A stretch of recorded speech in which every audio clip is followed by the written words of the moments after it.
Will you please welcome Randy Gage?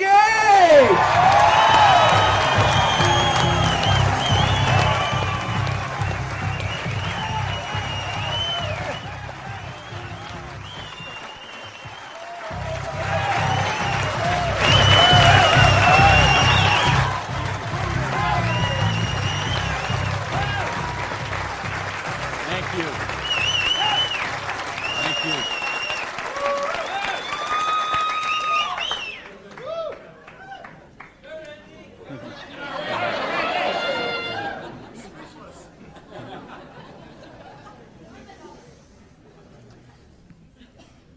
So what do you do when your dream dies?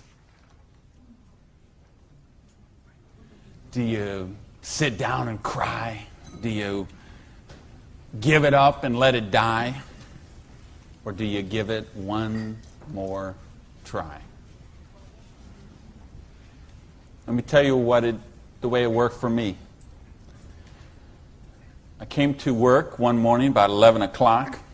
There were two people sitting in a car waiting for me, and I got there. And see what had happened, let me tell you the preview to this. I had a restaurant, bought it with a partner of mine. We kind of bootstrapped the thing. Didn't really have enough money to start it like we should have.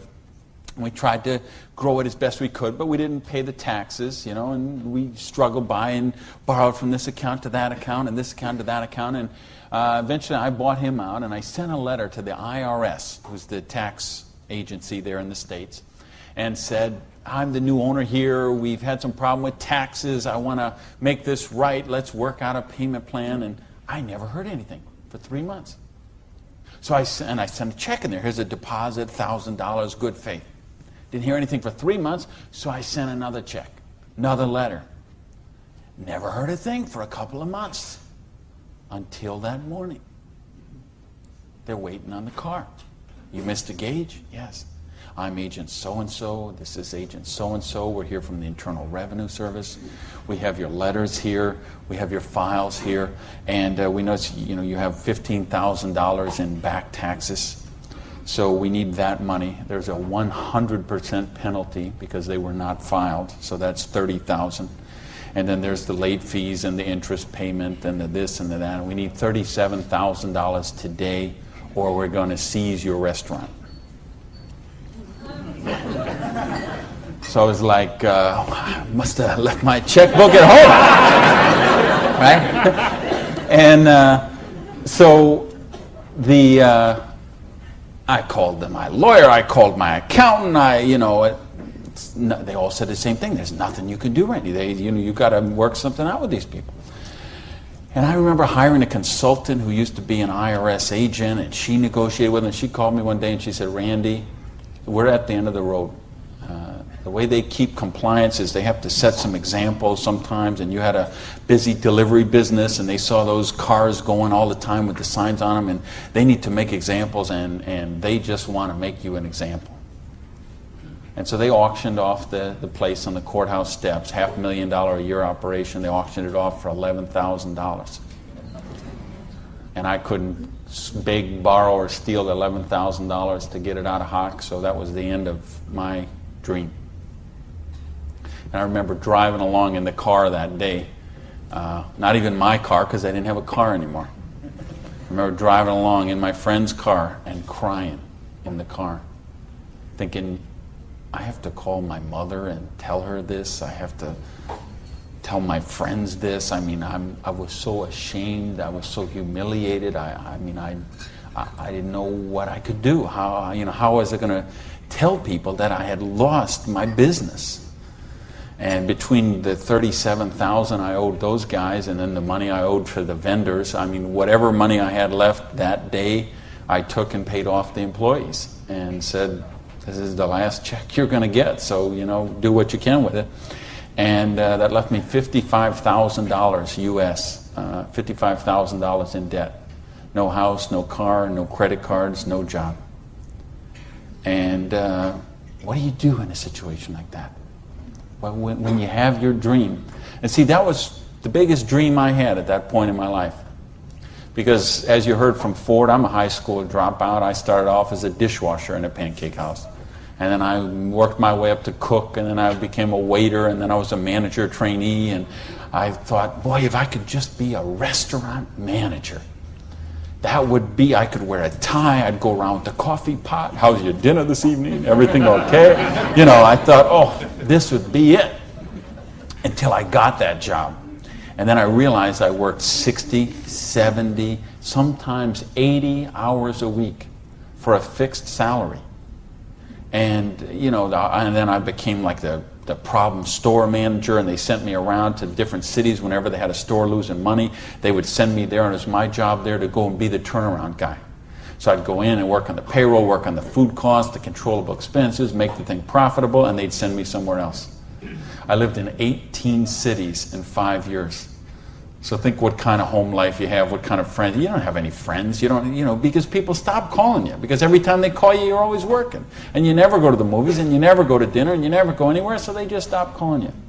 And your work becomes your life. And I know we've got people in this room tonight and people watching on this film today who going through the same thing. We get out of balance. We get so busy chasing our income, we forget about living life. We forget about living our dreams. So anyway, that was my dream. I thought to run a restaurant until I got it. And then I said, well, this is crazy. I'm minimum wage here. When I divide all these hours I'm working with what I'm doing, I know what I got to do. I need to own my own restaurant. That would be the dream. And that's the great American dream, of course, and back in the States, is you get your own business and you start it up. And so that's what I did. And I saved my money, and I worked hard, and I played by the rules, and I did all the stuff you're supposed to do, and I got that restaurant. Until that day when it all ended like that. And all of a sudden, where do you go when you don't have that dream anymore? And, you know, in my case, I had to back up, and I'll talk about that in a sec, but I don't want to talk about me tonight. I want to talk about you tonight. I want to talk about your dream. And I mean the big dreams, the bold, daring, imaginative ones you had. The ones you had when you were 15 years old, and 18 years old, 20 years old. Because you know what I see people give up on their dreams. And it seems the older we get, the more we give up on our dreams. And you know, talk to any kid who's 15 years old, and they know they're going to have a great car when they grow up, and a great house, and a great job, and a wonderful spouse, and they're going to be rich, and they're going to be successful, and they're going to be an astronaut, or a football star, or a rock star, or whatever, right? There's no limits to what they can dream. And what happens along the way? They get out, they go to school, they get out as 22, 23 years old, all of a sudden they take a job they don't really want. It's not their dream job, but they figure it'll do for right now. And then maybe they find out about another job, and that's not their dream job, but it's a little more money than the last one. And they meet someone along the way, and all of a sudden there's two, and then there's a little baby on the way, and there's another baby, and then there's diapers and formula and braces and all of those kind of things. And all of a sudden they take another job that's 500 miles away, but again, it pays a few $1,000s more a year, so they take that job. And all of a sudden you're 35 years old, you're 45 years old, you're 55 years old, and you forgot about your dreams. That's what tonight is about. I know you heard it's a business opportunity. Nah, it's a dream opportunity. How to get your dreams back. I know this because I like sports cars. Some of you all know me. You know, I got a car thing going on. And it's funny, I'll be sitting at the light in one of my Vipers, let's say, and some car will pull up next, and there'll be a guy driving there, and he's got his 2-3 kids in there in the back, and they'll roll down the window, "Hey, Mr. Viper, man, cool car, man, and, you know, rev the engine up. I can't wait. When I grow up, I'm going to get a Viper." And kids say that to me all the time. "I grow up, I'm going to get a Viper." Now, Dad doesn't say that. He's just sitting there behind the wheel, because see, Dad's already grown up. And he figured out he ain't getting the Viper. He's got the minivan. Right? What happened along the way? You know, because, and it's funny, every year they publish the list of the most popular cars. And I see it every year, and it comes out. And I read the list, and it's funny. Now, when I talk to kids, and I talk to a lot of kids, they always like cars. And I'm going to get a Corvette, I'm going to get a Lamborghini, I'm going to get a Ferrari. And then when they publish this list of the best-selling cars, it's Toyota Camrys and Holdens and Mercurys and Ford Escorts and Geo Metros, the broke mobiles, right? These are all cars they make for broke people. You see that? Like the Holdens you got here. And the Toyotas we got there, and the Chevys we got there, and the Buicks we got there. They make those things for broke people. Now, how come when I see the list of the top 10 things, I don't see Ferraris and Lamborghinis and Rolls Royce and Jaguar and Bentley? Because they gave up on their dreams. They said, well, this is the car we got. There's room for the car seat in the back, and we can afford the payments. And they settled for a car. And they settled for a house. And they settled for a job. And they settled for a life of quiet desperation. When they could be living a life of joy, challenge, growth, adventure, and prosperity. That's what tonight's about. I want you to think about, really, here's the challenge I would give you. I want you to think of 5 things you would do, have, or become if money was no object. I mean, really think about this, okay? You don't have to write it down. I just want you to think about it. But think about if you had Bill Gates' kind of money, if you had Larry Ellison's kind of money, if you were one of these .com billionaires, would you be driving the car you're driving right now that you got here today in? How many people, tell the truth now, if money was no object, how many people would have a different car in the parking lot tonight? Okay. Now, if money was absolutely no object, you had 30, 40, 50, 60 billion dollars, how many people would have a different roof over their head when they went home tonight? How many people have a better wardrobe? Ladies, how many of you would have bigger closets? Right? Yeah. So this tells me something. This tells me you do have dreams. And you want to live them, or you wouldn't be sitting here tonight. See, most of Australia tonight, most of New Zealand tonight, most of the United States, UK, everywhere where they're watching this video, most people aren't gathered like this. Most people are sitting on a recliner, rubbing the hair off the back of their head, drinking rancid fermented hops, watching the Idiot Box. 6 hours a day. And this is their life. Monday morning, 6:30. The alarm clock goes off. And they hit the snooze bar. If I could just get 15 more minutes. And they wait 15 more minutes, and they hit the snooze bar again, and they get 10 more. And then they got to get up, and they rush in the shower, and they jump in the car, and they buy their breakfast through a drive-thru somewhere, and then they go to a job they don't like or actually hate. 85% of them, a job they don't like or actually hate, and they get through Monday till 5 o'clock or 5:30 or 6 o'clock, and then they go out and they face the traffic going home. They probably get drive-through dinner somewhere, dinner in a bucket to take home to the kids, get in front of the Idiot Box and sit there in a coma till they fall asleep, or they crawl into bed. Until Tuesday morning, 6:30, it starts all over again. Wednesday, hump day. Thursday, we're almost there. Thank goodness it's Friday. Because you know what Friday means, right? Because Friday means somewhere near the end of the day, the boss is going to say, hey, here, bud. You're going to get out that little paycheck. And they're going to get that paycheck, and for one brief moment in time, it's going to feel like it's theirs. But we know it isn't theirs, is it? because they got all those little window envelopes from the credit card company just waiting for them. And that money is spent long before it ever got there. But for this one brief moment in time, it feels like theirs. So I don't know what they do here in Sydney, but I know what they do in the States. They go out to Pizza Hut. All right? So it's off to Pizza Hut for a deep dish, meat lovers, extra cheese, extra meat, but, Diet Pepsi because I'm trying to hold my weight, And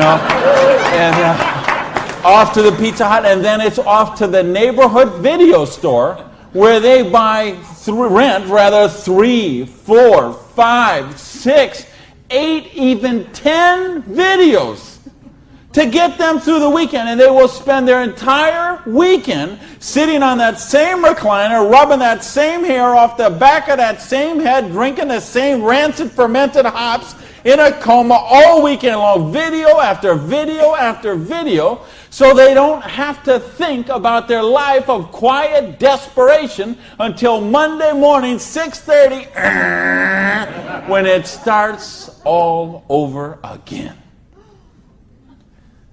This is life for a lot of people. This is life for millions of people. They're missing out on the real life. They're missing out on the real joy. And I don't want that for you. I didn't come 12,000 miles here to tell you what you want to hear. I came to tell you what I think you need to hear. We got a business here that offers you a chance with unlimited income potential. It's a business to help you be successful while you're helping other people reach success. You choose the hours you work. You pick the people you get to work with. I mean, do you know what a joy that is? Just to be able to pick the people instead of those slobs you're working with. Right? I mean, the tax advantages are extraordinary. The travel opportunity, if you're like me and you love to travel the world, the travel opportunities in this business are simply amazing. Okay? So what's it take to do the business? Well, it doesn't take a lot of money. This is a very low startup cost business. It doesn't take a lot of time. This is a business you can start in 7 to 10 hours a week. And what I'm going to share with you tonight is a 2 to 4 year plan. So you say, is this a get-rich-quick scheme? Yes, as a matter of fact, it is. Okay? Because anything that can get you rich in 2 to 4 years is a get-rich-quick scheme as far as I'm concerned. Because what are most people doing? They're doing the 45-year plan, which is they get a job around 20 years old. They work for 45 years at that dead-end job they don't like or actually hate and retire around 65 years old and try to live their golden years on half of what they couldn't get by on when they worked. Do you get that? Your retirement's about half of what, and I've been in all the country I've been in, I can't tell you how many different countries, and I've been in socialistic countries and free enterprise countries and everything in between, and I can tell you the retirement security, it's the same in all those places.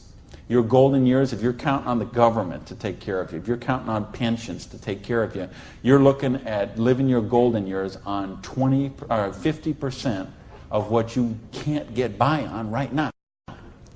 So if your idea of your golden years is walking your poodle around the block, good luck to you. But if you think you're going to travel the world and go see your grandkids and live a wonderful life of leisure, you better take a very good look at what we've got to show you tonight. Because you've got to control your own destiny. You've got to control your own income. You've got to control your own retirement security. And that's one of the biggest benefits of this business. So it's a 2 to 4 year plan, takes 7 to 10 hours a week. It doesn't take a lot of money. So what does it take? It takes the dream. Because if you don't have the dream, you'll never find the 7 to 10 hours a week. I can guarantee you that. You're busy. We're all busy. You're working, you're picking up the dry cleaning, you're making dinner, you're taking the kids to football practice, you're paying the bills, you got to sleep, you got to eat, all this. You're using 24 hours of every day already. So what's got to give? You've got to find a dream, something that will take you to this frame of mind where you will change the way you live, you will change the daily actions you take, and you will change your mindset for a 2 to 4 year period. So that alarm clock will go off at 6:30 in the morning. You'll get up, you'll have your breakfast, you go to work, you'll work 8 or 9 hours at your job, you'll get out of the job, you'll run somewhere, grab a bite to eat, and go somewhere and work for another 3 hours in the evening. When you could be home watching TV, when you could be with your kids, when you could be with your family, when you could be watching a football game or something else. But you will make a sacrifice. You will say, I will find the 7 to 10 hours a week for 2 to 4 years to build my freedom, to build my security, to build my independence. And don't tell me, ladies, well, I can't do that because of my kids. Let me tell you what I say to that. Don't use your kids as an excuse not to do the business. Use your kids as the reason to do the business. So you can raise your own kids instead of paying someone else to raise them for you. You know how many people drop their kids off at a daycare center at 7:30 in the morning and pick them up at 5 o'clock at night? Those poor kids couldn't pick their mother out of a police lineup.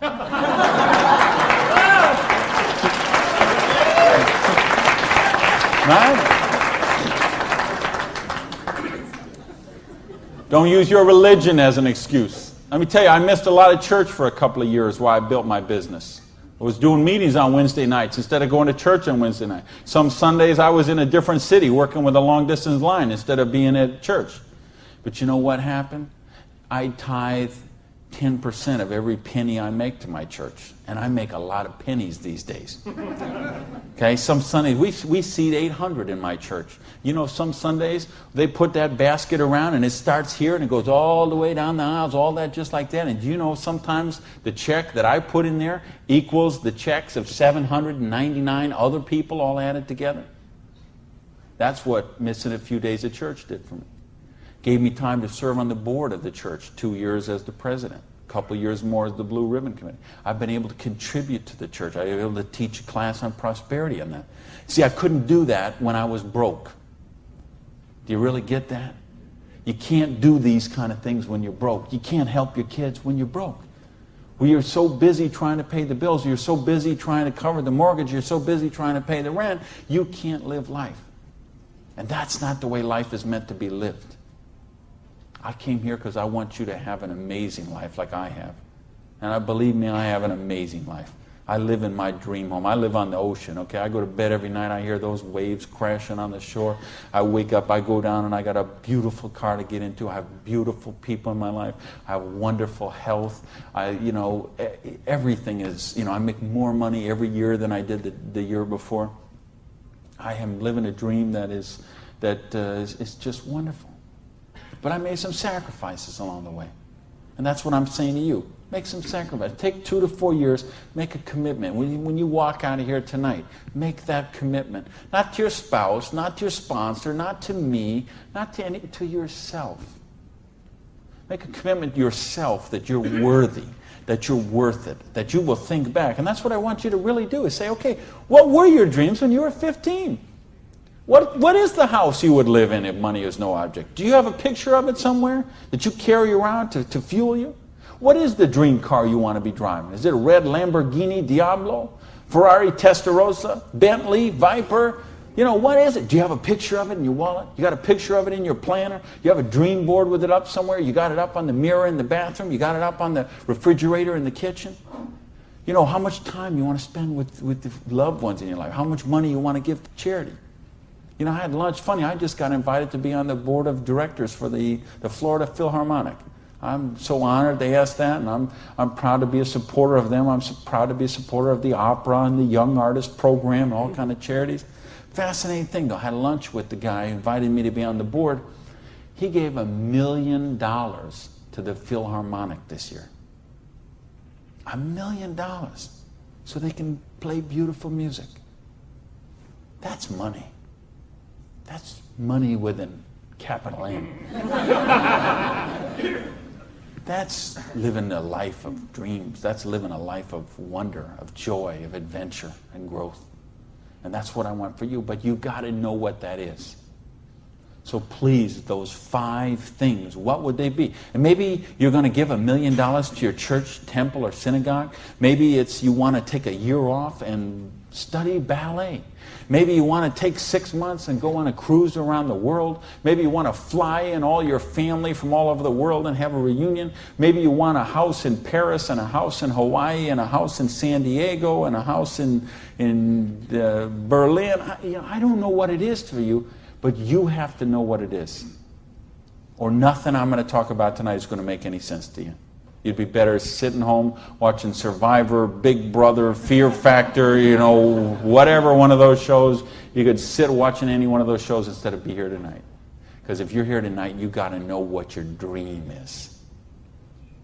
And we can show you. I will draw out on this board. I will draw out a way and show you how you can live those dreams.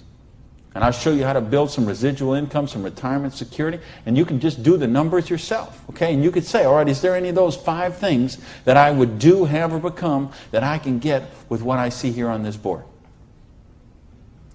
The difference is, and here's the secret, okay? You wonder, okay, I know there's nothing for free. There's always a cost. Here's the thing. Here's the secret of everything I'm going to talk about tonight has to do with leverage.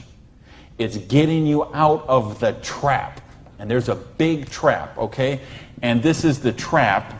It's people trading time for money. You work 40 hours, you get paid for 40 hours. So you work 40 hours and you get paid $400 a week. If you're sick half a day and you only work 35 hours, you get paid $350. If you need some extra money because there's something that you want to do, you put in some overtime, so you work 45 hours, so maybe you get $450. Well, you know what? That is trading time for money. Time for money. Hours for dollars. Hours for pounds. Hours for dollars. Hours for cougar rands. Whatever the currency is. If you're trading time for currency, you can't get wealthy. It's a trap. You got to put some leverage to work somehow to get out of that. Because this is what keeps people broke. So in my case, when I lost my dream, and I started all over again, I said, well, I got a choice here. I can go and live like most people do and live that life of quiet desperation and just mind my own business and do the thing and be a worker drone in the collective like everybody else. Or I can go after my dreams again. So I began a study of prosperity.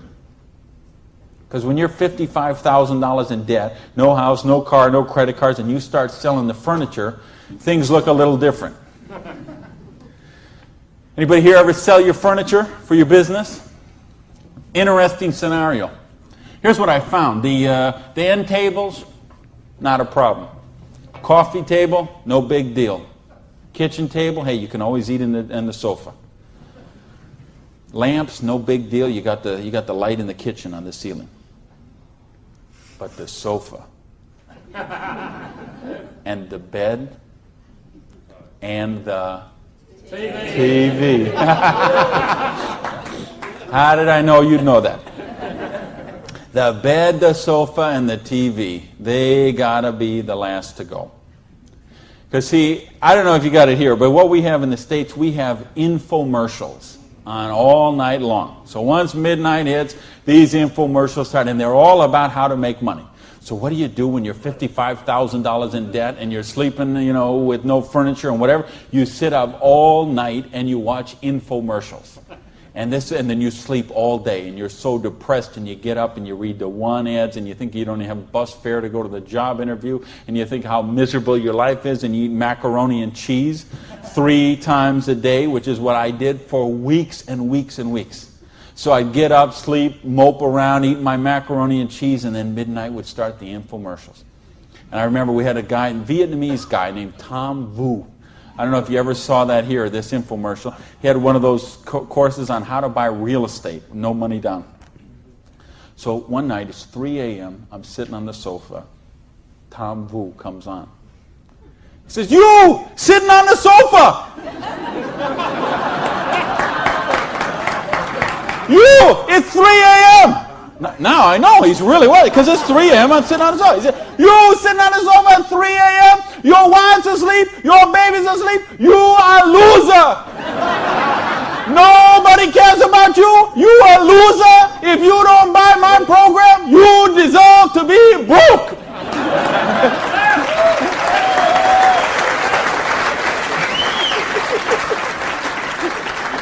And I'm like, oh, if only I could afford this program. But of course, I didn't have the $199 or whatever it was. So, and eventually, of course, the sofa had to go, the bed had to go, and then the TV had to go.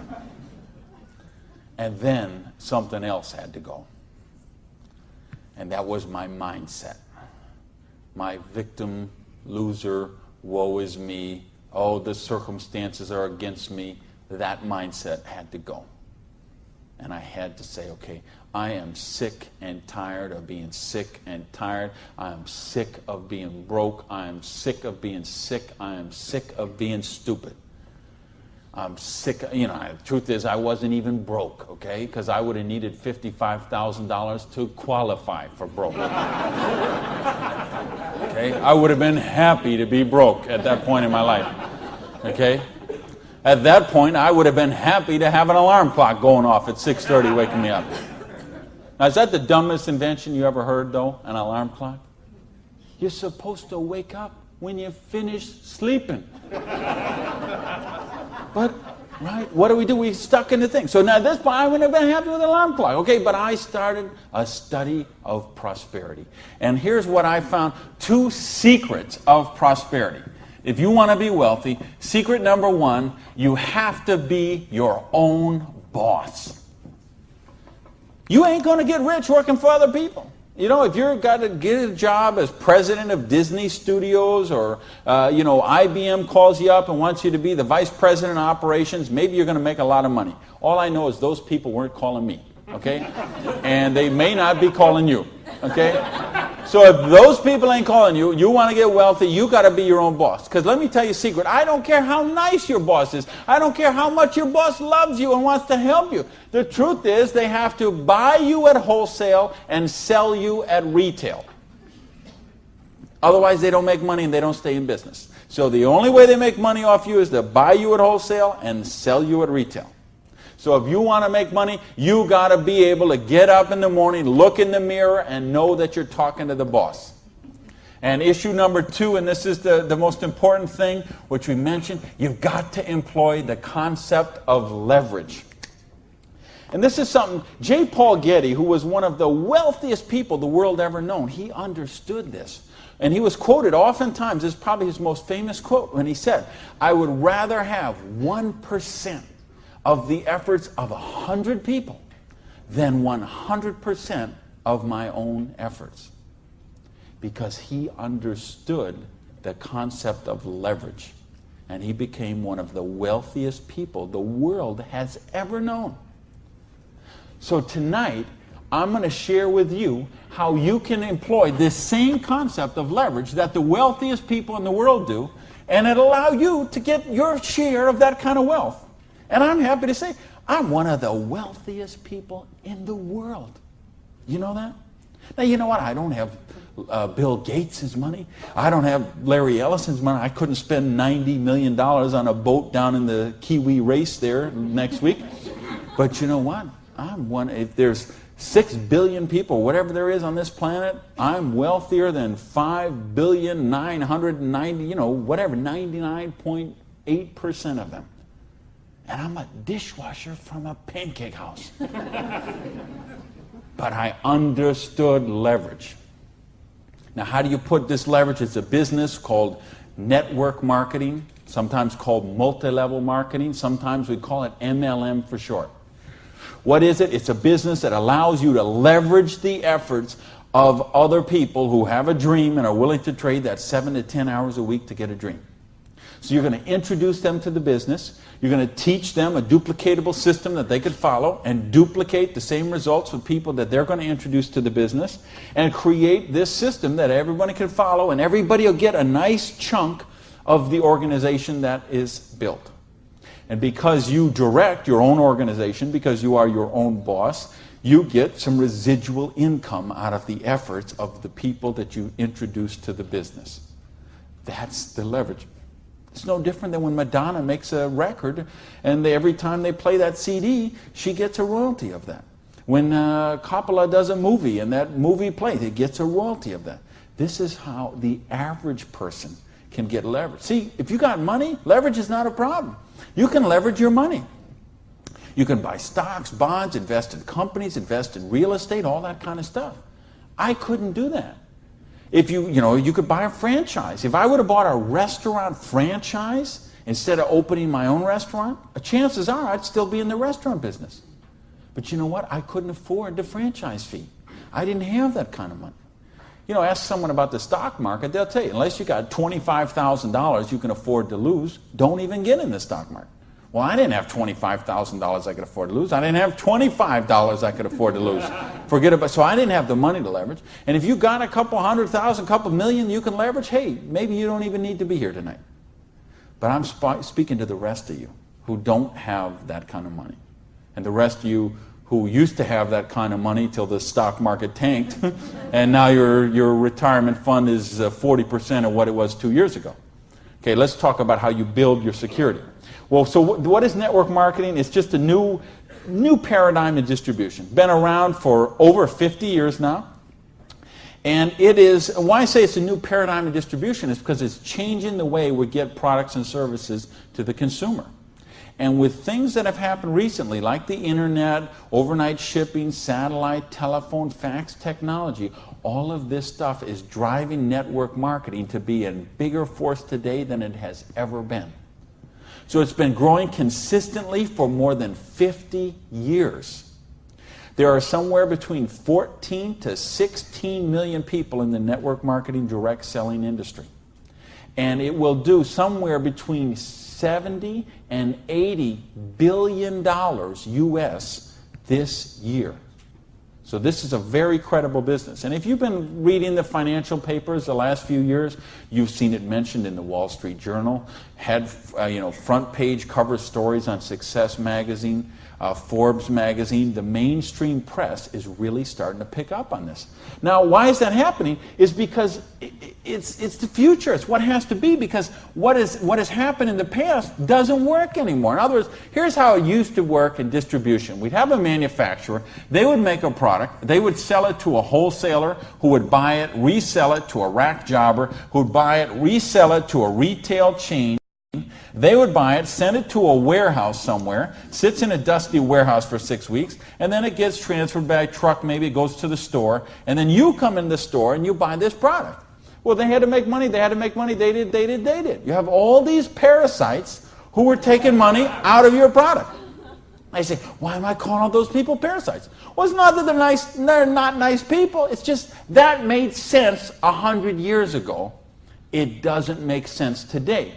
Because today, we can have a network marketing company manufacture a product and send it direct to a distributor who in many cases is the end consumer, and in other cases is just conversationally marketing the products with their friends, neighbors, and relatives, and we eliminate all these other people in the middle.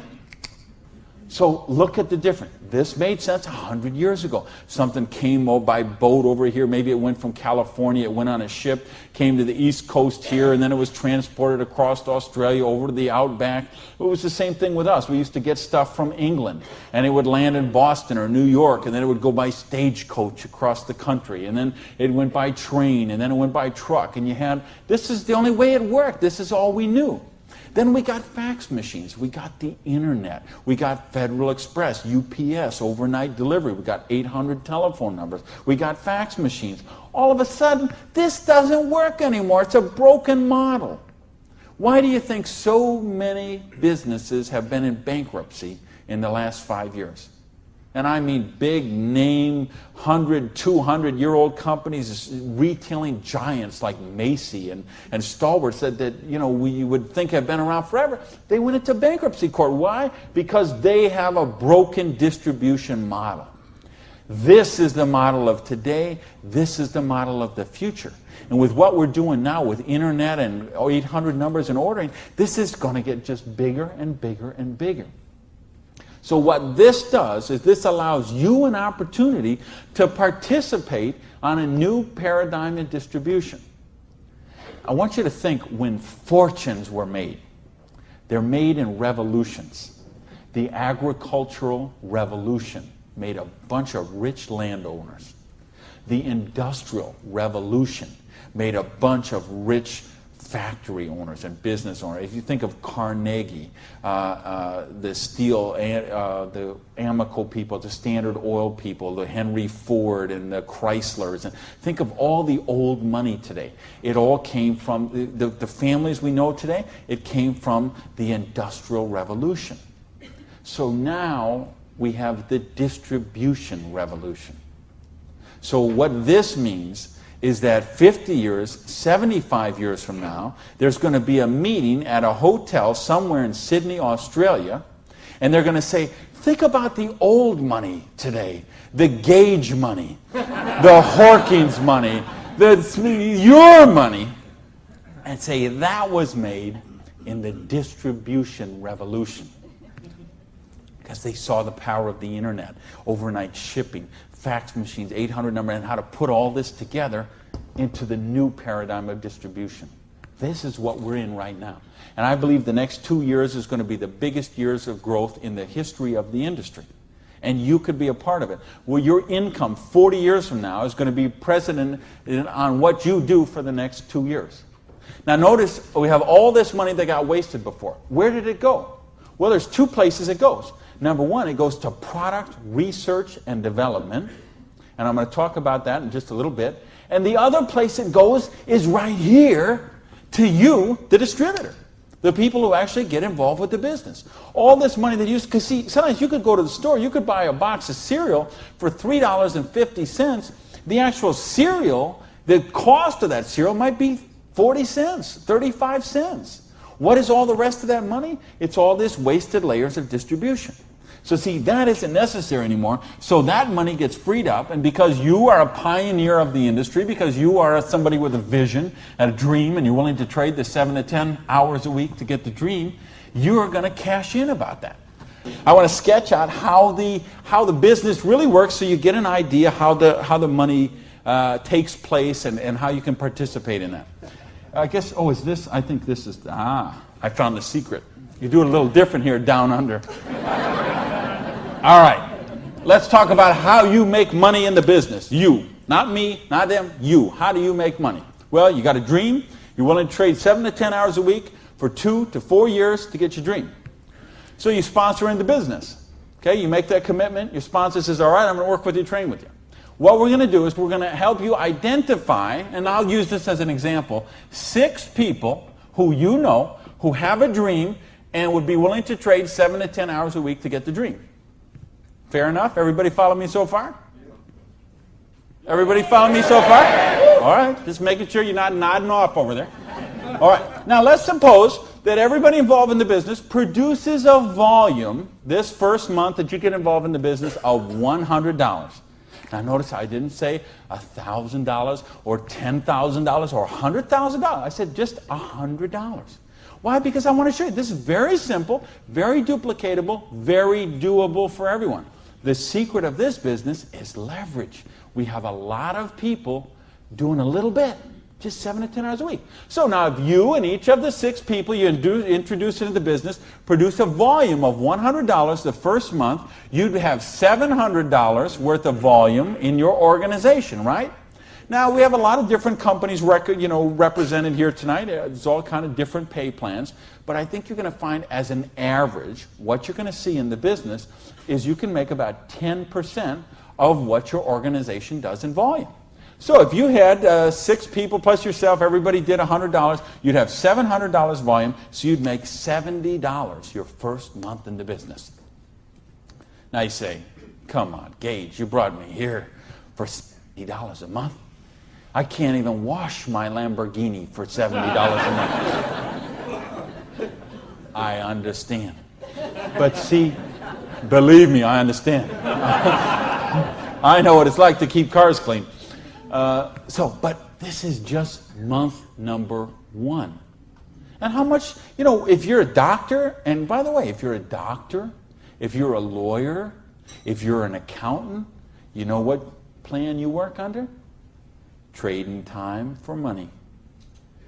Just like the bus boy at the Denny's restaurant, the doctor, the lawyer, the accountant, trading hours for dollars, same thing.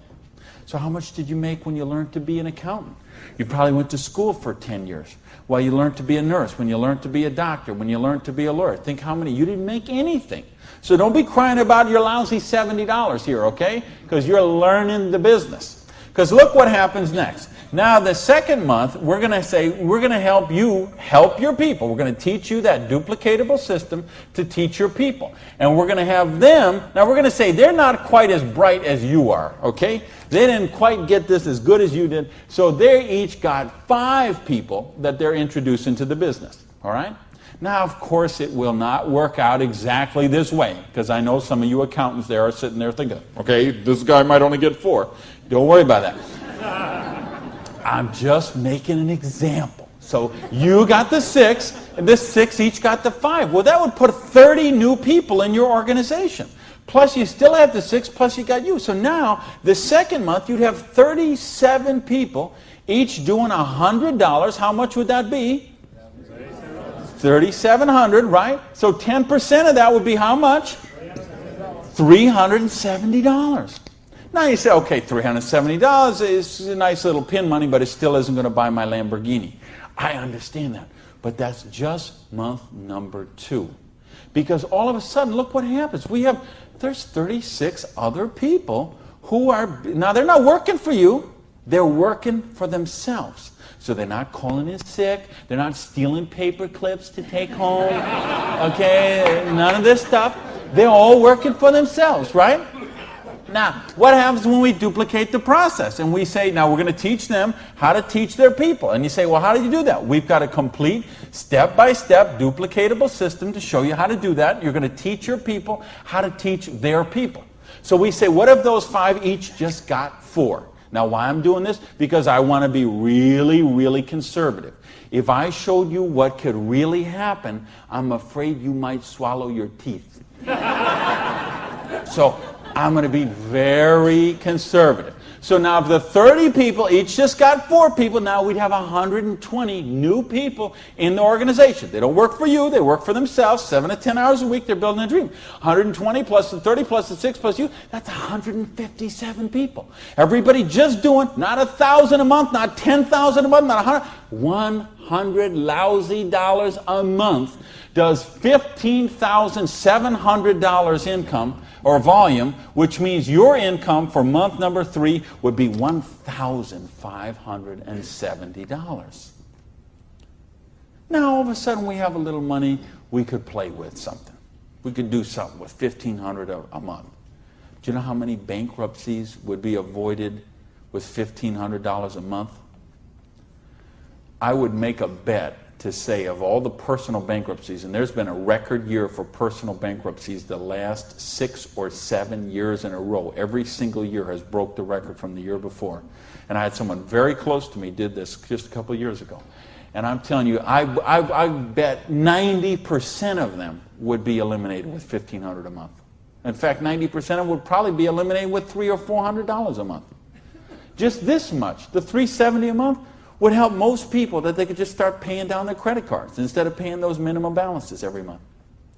By the way, do you know how long it takes to pay off your credit card if you're paying the minimum balance every month? 10 years? 20 years? 30 years? 40 years. That's how long it takes. So if you're paying the minimum payment every month, get happy, because in 2042, you're all paid off. All right, now we're going to go down one more level. Now we're going to say, what if the 4 people each just work with 3 people? Now again, everybody's not going to do it this way. Some are going to do it more, some are going to do it less, but I just want you to see how it works. Now the 120 people each do 3 people. That give us 360 people, plus the 120, plus the 30, plus the 6. This comes to how many? Somebody help me. I'm a high school dropout. 500 and something. 517, is that right? Who's here? Somebody good in math? So 517 times 100 is $51,700 volume in your little business that you got no employees, no office, no overhead. You're running this from your kitchen table or your spare bedroom or your hallway or your closet. and you're doing $50,000 volume a month. Do you understand? We can leave this hotel. We can go down the street, Elizabeth Street. We can go onto Oxford Street. We can go to Liverpool, and we can find shop after shop, beauty salon after beauty salon, store after store, dry cleaner that are not doing $50,000 volume a month. And you're doing it out of a part-time business, 7 to 10 hours a week. Why? Because you're using leverage. Do you get this? Yes! Because, do you really, really get this? Yes! Because, let me tell you a secret. If you get this, you're not going to sleep very well tonight. Believe me, I have spent many a night just laying on the pillow, looking at the ceiling, and seeing 6 get to 5, get to 4, get to 3, okay? If you understand this, now we're talking $5,170 a month. Now, you know what? I did that in 4 months. It said 1, 2, 3. What if you didn't do that in 4 months? What if it took you 6 months? What if it took you 10 months? What if it took you 2 years? I told you it's a 2 to 4 year plan. Okay? And I know what some of you are thinking. All right, but what about if this guy here drops out? We got it handled. Okay? We have a thing called dynamic compression, and so we know when someone drops out, we eliminate that volume, we move up the next qualified person, and the whole organization moves up. So we got that covered too. Okay? So, but what if you didn't do this in 6 months? What if you didn't do it in 10 months? What if it took you 2 years? Would it be worth trading 7 to 10 hours a week for 2 years to have an extra $5,170 a month? Yes or no?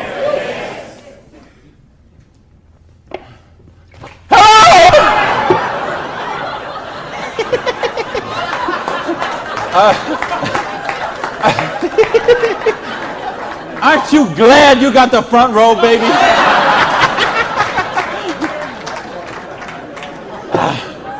Now, let me get some more water here. And let me ask the question again. Would it be worth trading 7 to 10 hours a week for 2 to 4 years to get an extra $5,170 a month? Yes! All right.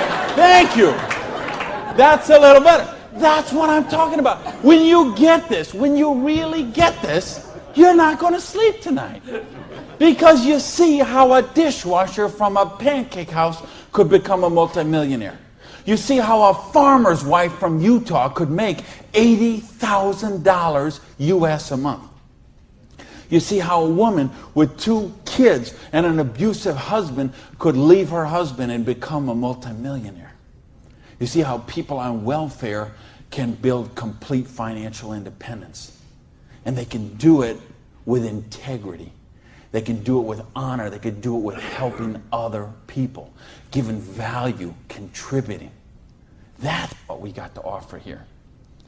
So see, now you say, okay, all that sounds good. It looks good, but what's the problem? What is the $100? Well, I told you, remember that whole distribution model? We have all of that money that used to get wasted. Now that goes into product research and development. You will see some of the most cutting-edge, state-of-the-art products in network marketing that you won't see anywhere else in the world today.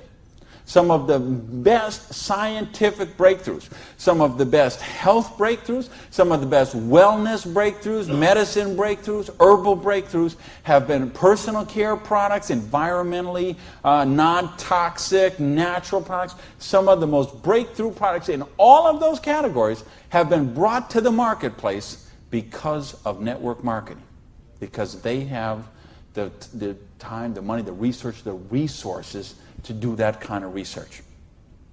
So what I'm going to ask you is, if you're here, you're looking at this for the first time tonight, if you're on the video and you're seeing this for the first time tonight, you have a conversation with the person who invited you here. Have a conversation with the person who asked you to watch the video.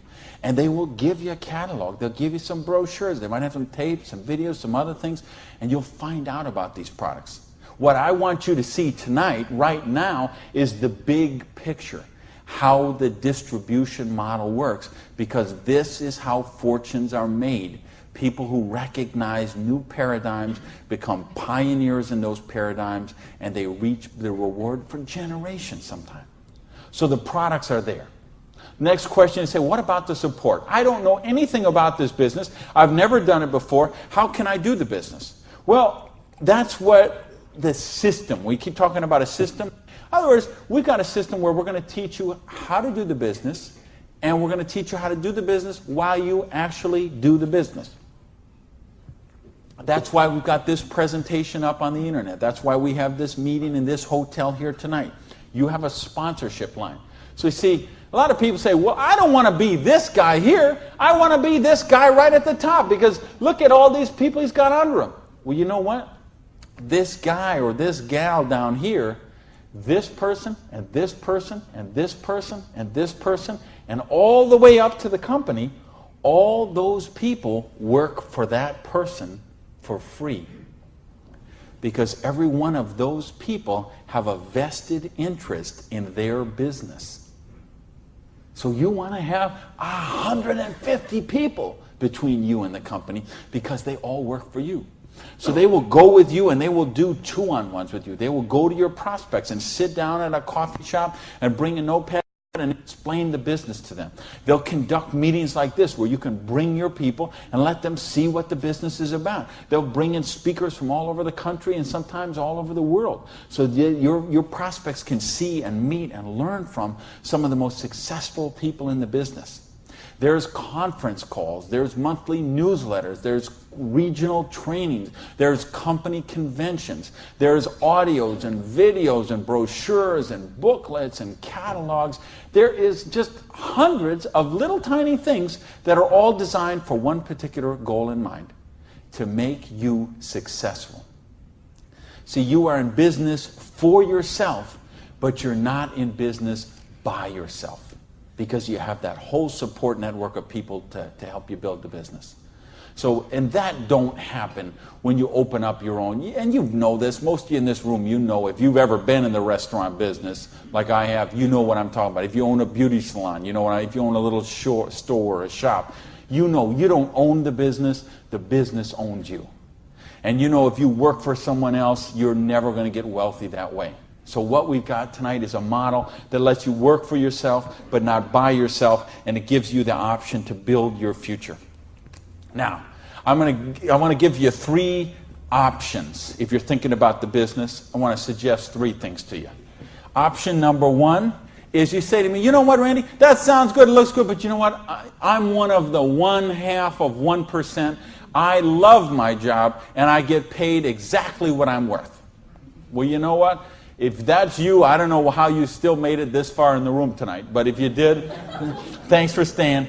And then we'd love to have you as a customer, okay? And what I'd ask you to do is to talk to the person who invited you tonight and ask them about the preferred customer program. Because I told you, we've got some of the most cutting-edge, state-of-the-art products that you're going to find anywhere.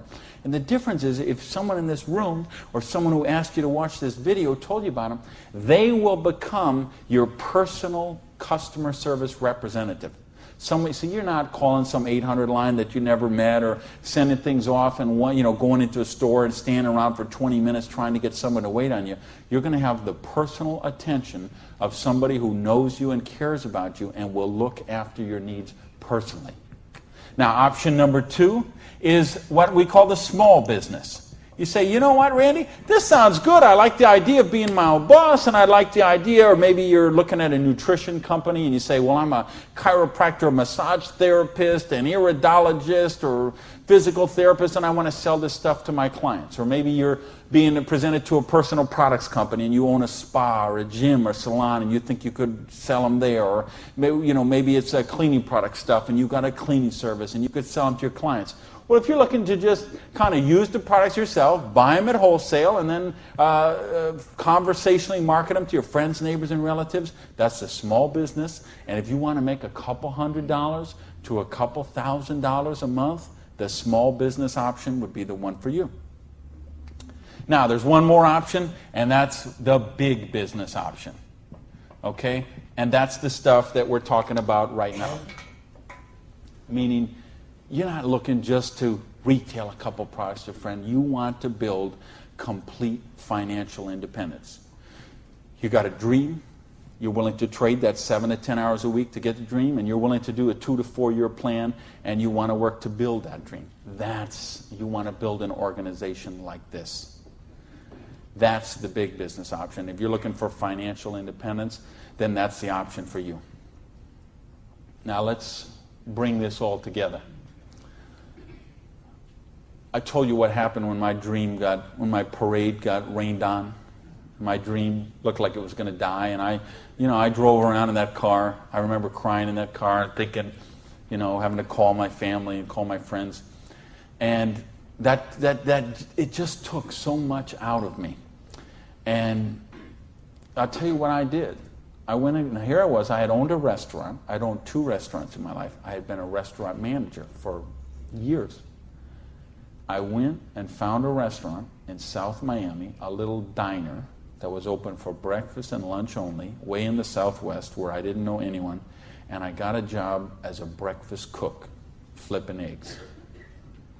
For 2 reasons. Number one is they would pay me cash every week. They would cash my paycheck, give me the cash, because I didn't have a bank account, because if I had a bank account, the tax people were going to seize it.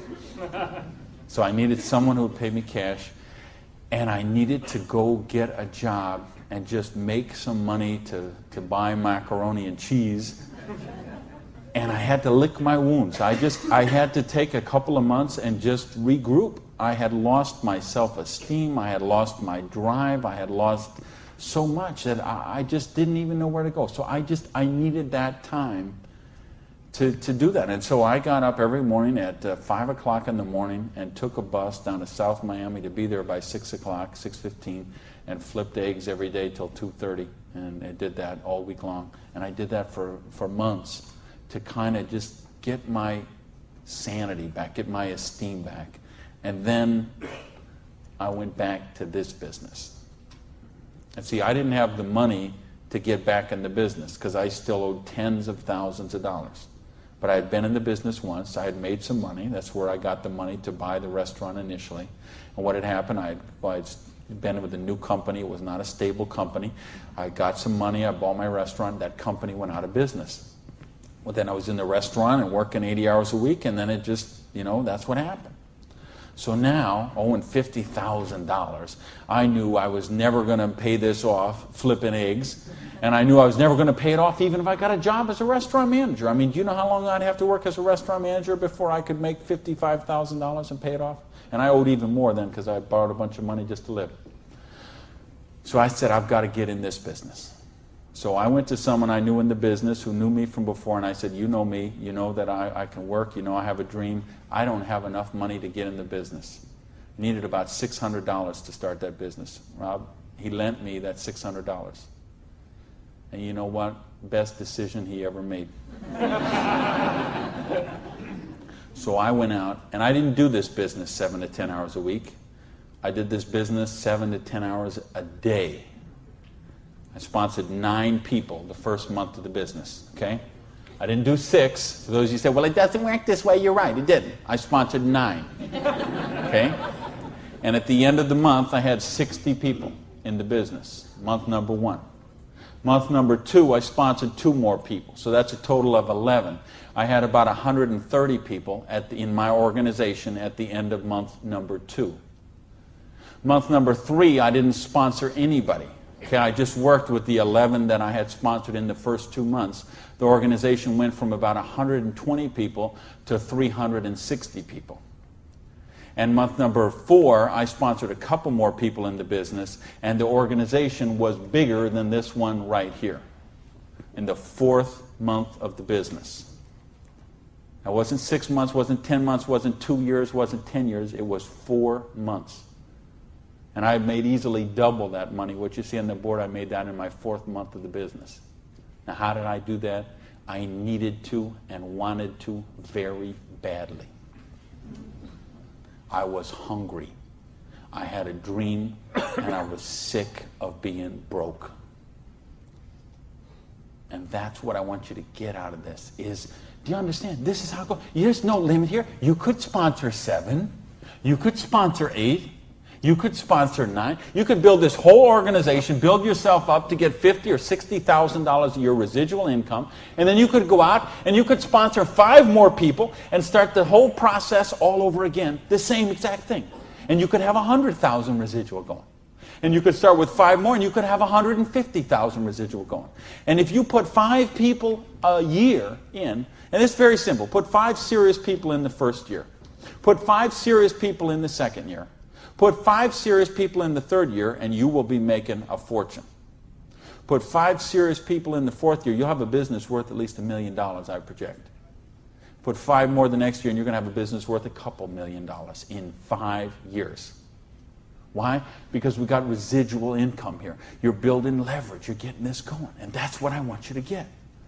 You know, and now I've been able to help people all over the world. I told you guys, the platinum people, I talked in the reception about the 3 kids from Norway who came to a program I did in 1998. And they're all multimillionaires now, all 3 of them. Number 1, number 2, number 3 payout in their company. I think of you guys right here in the front row and what you've done the last couple of years. And you know the people I had in London, those people there, what they're doing there. I've got people all over the world. Just, they got a dream. They're willing to trade it. We give them a system to follow, and they're living their dreams. I think of a lady named Mary in Colorado. Lady I mentioned earlier. 2 kids. She's sleeping in her friend's basement because she's on welfare. Divorced, no husband anymore, no one to help pay for her kids. So she was on welfare.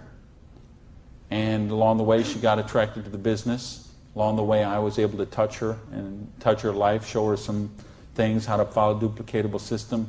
She built an organization making $30,000 US a month. Now, you know, the $30,000 US a month, I'm okay with that because you can get by on that. Okay. I couldn't get by on that, but I know a lot of people could get by on that. But you know what? It's not the $30,000 that gets me so excited about what Mary did. It's what Mary did. It's the example she does for her 2 kids. Okay?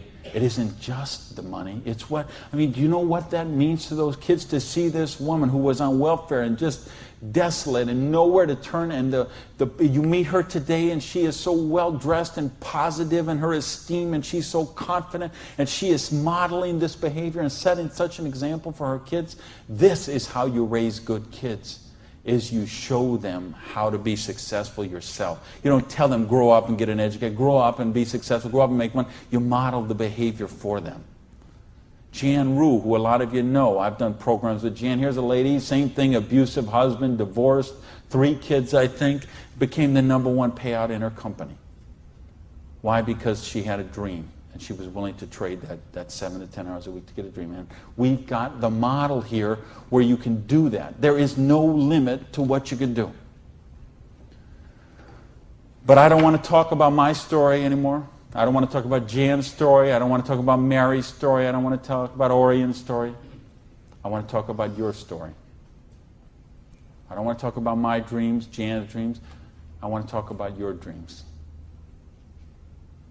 You know, go back to where we said earlier. Is there, did this kind of thing, if you did this in 6 months, a year, 2 years, is there something on your list of 5 things you do have or become you could do with the down payment, with what we're talking about there? And if not, how big is your dream? How are you willing to pay the price? Are you willing to live your dreams? Because if you are, we've got the business that will allow you to do that. So I got a couple questions for you, and then I'm out of here. I'm looking for 1-word answers. Question number 1. Do you believe you're really worthy of success? Yes! Question number 2. Are you really willing to live your dreams? Yes! Yeah, baby! And question number 3, the last question, and I'm looking for a 1-word answer once again, and you better blow the roof off this joint, because that's it, and I'm out of here.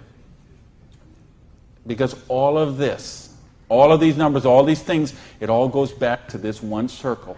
These are not circles. Every one of these represents a person, and this circle right here represents you. And this thing only works if you believe in you. If you believe you are worthy, if you believe you have a dream, if you're worth that dream, if you're willing to trade the 7 to 10 hours a week to live that dream, if you're willing to not let your dream die. You're not willing to sit down and cry, even if you have to sit down. I had to sit down and cry. But you're not willing to give up and let it die. You promise yourself, you make yourself, you commit to yourself to give it one more try. So the last question I'm asking you is based on everything we've talked about tonight, everything you know about this business now, everything you know about the person who invited you, everything you know about you and what you are and what your dreams are. I need to know, are you willing to give it one more try? Yes! Thank you. Good night, everybody.